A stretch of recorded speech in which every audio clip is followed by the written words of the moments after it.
There's murder, and then there's utter mayhem. Every once in a while, a story comes along that's so insane that the darkest of demons can only be left to blame. And today, we have 5 of them.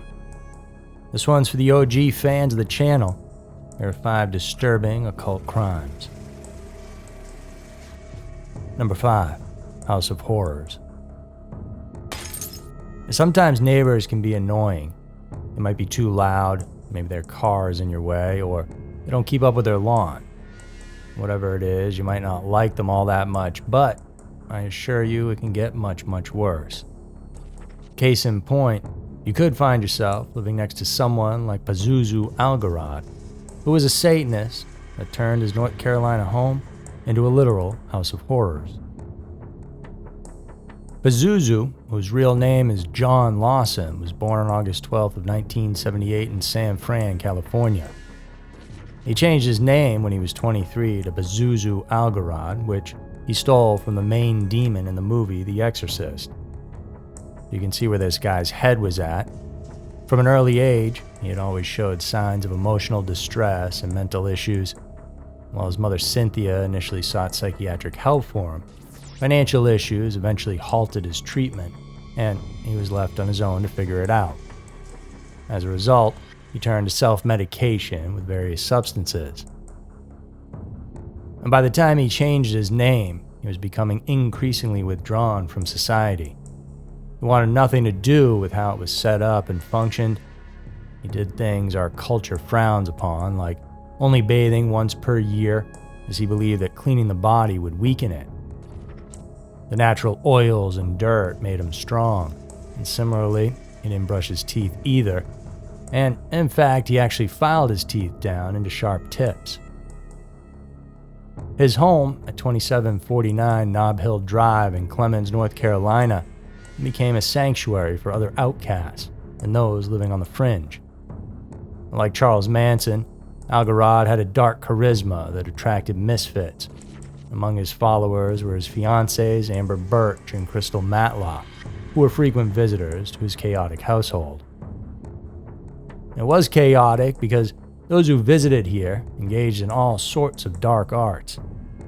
Blood rituals involving birds, rabbit sacrifices, rampant drug use, and all the other stuff that comes along with that. The house itself was disgusting. It was filled with garbage and rotting animal carcasses.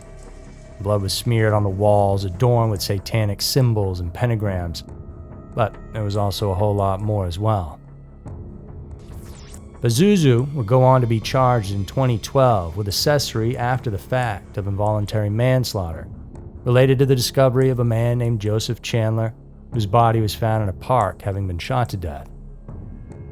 Algarad was accused of concealing information from the cops and harboring the murder suspect in the case at his home. The cops would be looking into him over the next couple of years and eventually were able to get a search warrant on his place. On October 5th of 2014, police arrested Algarad and Amber Birch after discovering skeletal remains in his backyard. And these would later be identified as Joshua Weltzer and Tommy Welch, who had vanished in 2009. The Crystal Matlock was subsequently charged in connection with one of the deaths, suspected of assisting in the burial, and both men had been shot execution style. Investigations revealed that Algarad had killed Wetzler in July of 2009, with Birch assisting in the burial, and Birch allegedly murdered Welch in October of 2009, with Algarad's help in burying the body. Not long after that, this home was declared unfit for habitation and completely demolished. Meanwhile, Amber Birch pleaded guilty to second-degree murder, armed robbery, and accessory after the fact to murder on March 9th of 2017, receiving a prison sentence of 30 to 39 years. And Crystal pled guilty to conspiracy to accessory after the fact to first-degree murder on June 5th of 2017, was sentenced to 3 to 5 years in prison. As for Pazuzu, rather than face the music, he chose the easy way out. In October of 2015, he died in his prison cell. Number 4, the Craigslist Killer couple. Known as the Craigslist Killer, 19-year-old Miranda Barber was no ordinary teen, as together with her husband of 3 weeks, 22-year-old Elliot, they lured and killed Troy LaFerrera. On top of that, she claims to have had many more murders under her belt. Miranda had suffered a troubling childhood, of course. At 4, she was taken advantage of by her uncle, who was sent in jail for the next 14 years for the crime. 9 years later, at 13, found herself looking for some stability in her life, and she got it in a bad place. It was among a satanic cult, and here she conducted her first murder, where she shot someone who owed the cult leader some money. Miranda said she became embroiled in the cult, and at one point became pregnant, was forced into an abortion. She spent the next several years with them, where between 2008 and 2013 she was responsible for the deaths of at least 22 people. At least, that's what she claims. Though those have never been proven and law enforcement has not found the proper evidence to support it. But what did happen for certain is once she was done with the cult life, hoping to make a change, she moved on down to North Carolina. She soon met her future husband, Elliot, through a mutual friend. And since birds of a feather flock together, Elliot happened to be into Satanism too. In October of 2013, the two eloped. Miranda got fired from her job for getting caught stealing, while Elliot dropped his job as a dishwasher. And they sustained themselves by having Miranda hire herself out on Craigslist as a companion, where she would get paid anywhere between $50 to $850, depending on the task at hand. Though much in denial, if you ask Elliot what she did with these guys, well, it was just deep conversations and nothing more. Looking for a new thrill and something to help bring them closer together, they decided it would be a good idea to kill one of these men. And they had several attempts but couldn't push through with it. That is until 42-year-old Troy LaFerrera came into the picture. And he responded to one of their ads, and Miranda and him met at a parking lot of a mall on November 11th. It was also Elliot's birthday. While Miranda waited for Troy, Elliot hid himself in the back seat of the car. After Troy got in, she told him that she had just turned 16 years old, but he replied saying that he didn't care. That's when she said she knew. She gave the signal to Elliot, and he jumped out and started strangling Troy using a cord. And soon after, Miranda grabbed a knife and began stabbing Troy more than 20 times in the chest. And then dropped his body in an alley, took his wallet, got supplies to clean their car, went to a strip club to celebrate Elliot's big B-Day. Miranda said that Troy was still breathing and gasping for air when they dumped him. Police managed to track down the two soon after. The two thrill killers were arrested. On September 8th of 2014, Miranda and Elliot Barber were sentenced to life without parole, bringing a chilling end to their reign of terror. Number 3. The Fall River Murders. In the late 1970s, the blue-collar town of Fall River, Mass. became the unlikely backdrop for a series of brutal murders. And these crimes, which would go on to be linked to a satanic cult, marked the beginning of the infamous Satanic Panic era in America. If you're unaware what that era is exactly, essentially, it was sort of a mass hysteria that slowly crept into the public consciousness. The reason why was a mix of factors. Movies like Rosemary's Baby, The Exorcist, and The Omen becoming huge box office hits, heavy metal music becoming mainstream, and various articles and crimes coming forth, claiming that underneath the wonderful America we all know and love was a dark and sinister force at play. In Fall River, the horror all began on the night of October 13, 1979, with the murder of 17-year-old Doreen Levesque. A resident of New Bedford, who had left foster care, Doreen had no fixed address, and she was in Fall River to work the streets. On that night, witnesses from various bars said they had seen her and that she was pretty intoxicated. The next morning, two joggers would stumble across her lifeless body under the bleachers of a local high school. She had been assaulted and brutally bludgeoned to death. Despite a fairly in-depth investigation, well, no one was ever convicted of Doreen's murder. And just a few weeks later, on November 7th, 19-year-old Barbara Raposa disappeared. A single mother with a history of abusing drugs and working the streets as well, she was reported missing by her father after she failed to pick up her son from a babysitter. She was last seen being dropped off downtown by a friend. Her body would be discovered months later, January 26th of 1980, by hunters in a wooded area on the outskirts of Fall River. The autopsy results indicated she was killed shortly after she was last seen. On February 8th, 1980, 20-year-old Karen Marsden was questioned by police as a potential witness to Doreen Levesque's murder.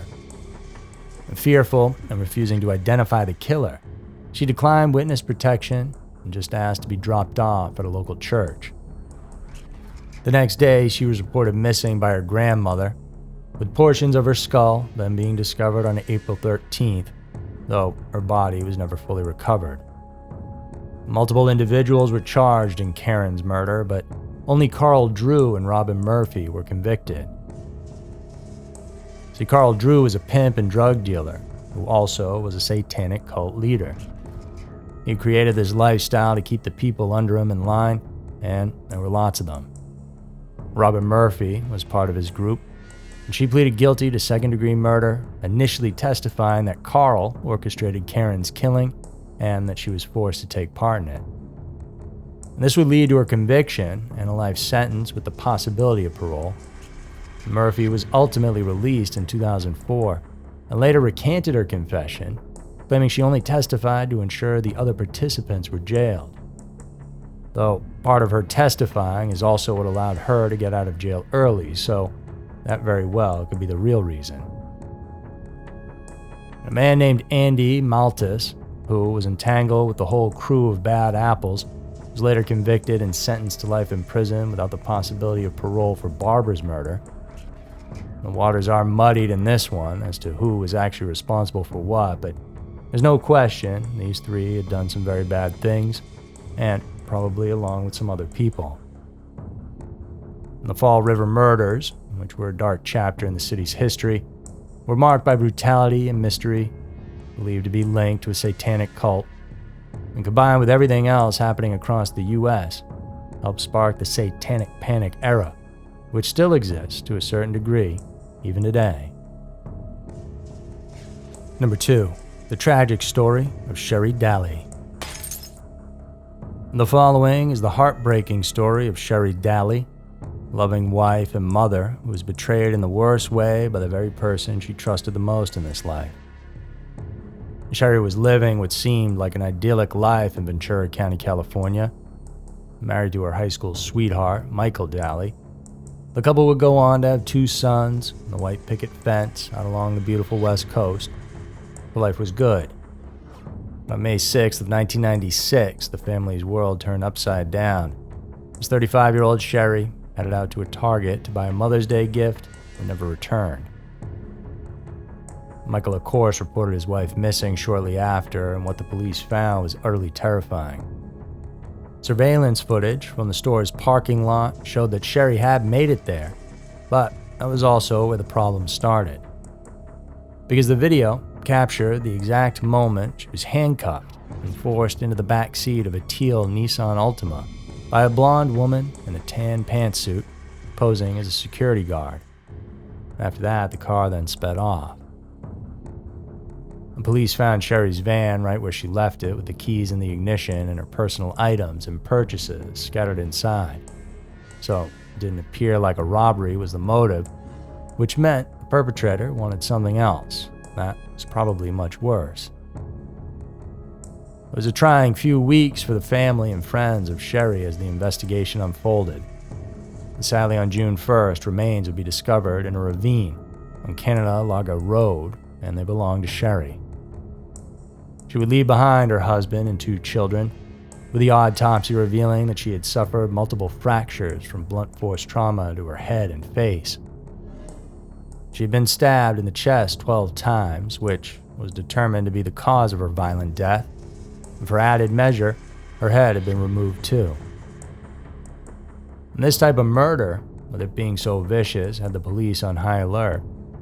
And as detectives dug deeper, they began to uncover a web of deceit involving Sherry's husband Michael and his mistress of 2 years, Diana Hahn. As it turns out, Michael had been having an affair with Diana, and evidence began to mount against the pair being involved in a plot to get rid of his wife once and for all. Receipts were found linking Diana to the disguise worn by the blonde woman who kidnapped Sherry, including a receipt for the tan pantsuit, so that wasn't good for them. Further digging revealed that a teal-colored Nissan Altima, similar to the one used in the abduction, had been rented under Diana's name. The rental car service then reported finding bloodstains in the back seat. Diana returned the vehicle, and so both were charged with first-degree murder. However, here's the thing. In Diana's defense, she confessed that yes, she had rented the car and bought the disguise, but then just gave it to Michael, not knowing what it was going to be used for. Diana was described as a shy and reserved lady. She was a cashier at a store, not a killer. The court argued she must be some sort of witch who can turn violent when needed and then back to the shy lady she appeared to be. In the end, though, it didn't matter what really happened. And the authorities believed that Michael and Diana conspired to murder Sherry to avoid a costly divorce and custody battle and to collect $50,000 in insurance.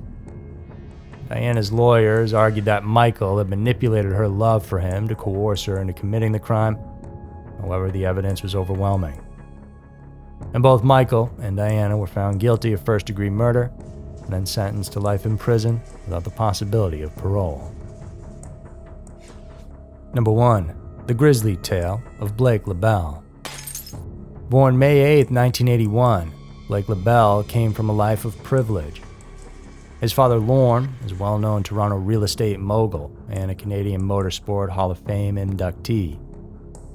His mother, Eleanor, was the heiress to Alrose Products, which manufactured plastics.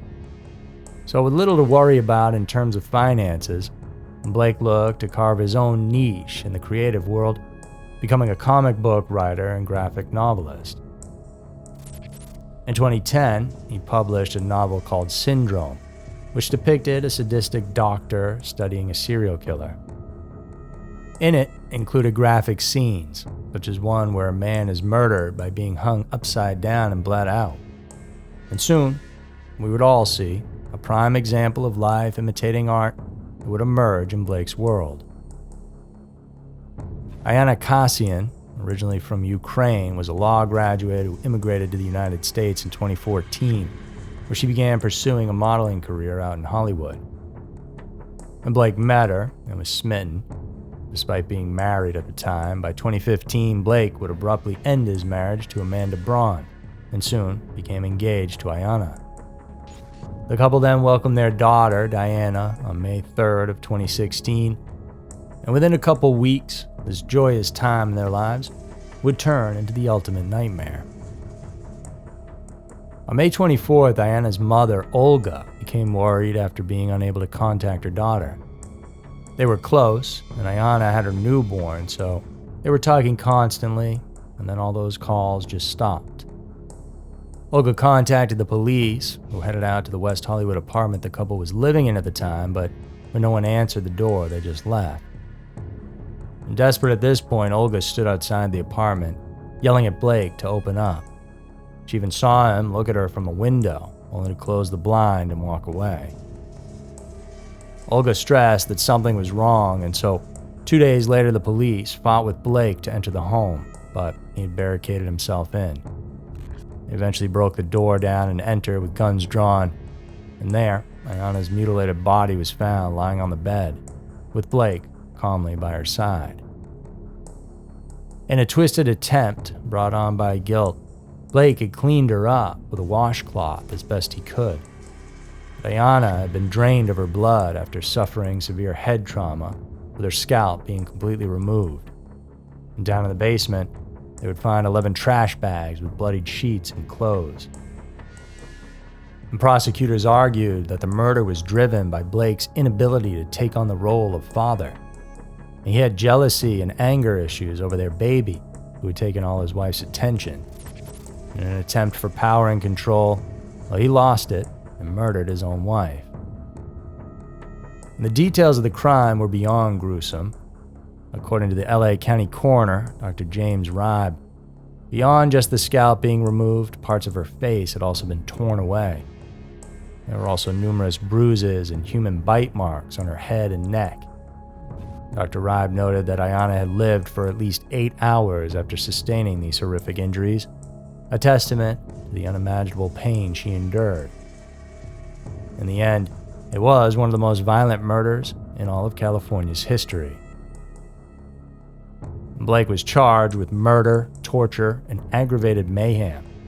He pleaded not guilty. Throughout the trial, his brother Cody was the only family member present daily. His ex-wife Amanda also attended, expressing her horror at the crime. On June 20th of 2018, Blake was convicted of first-degree murder, torture, and the aggravated mayhem. He was sentenced to life in prison, without the possibility of parole. So there were 5 disturbing occult crimes. Thank you so much for tuning in. If you want more content like this, go check out our Patreon and remember to subscribe. Posting 3 new episodes every single week, plus an additional one on Patreon and a whole library you can check out. Thanks so much for stopping by. I'll see you guys soon.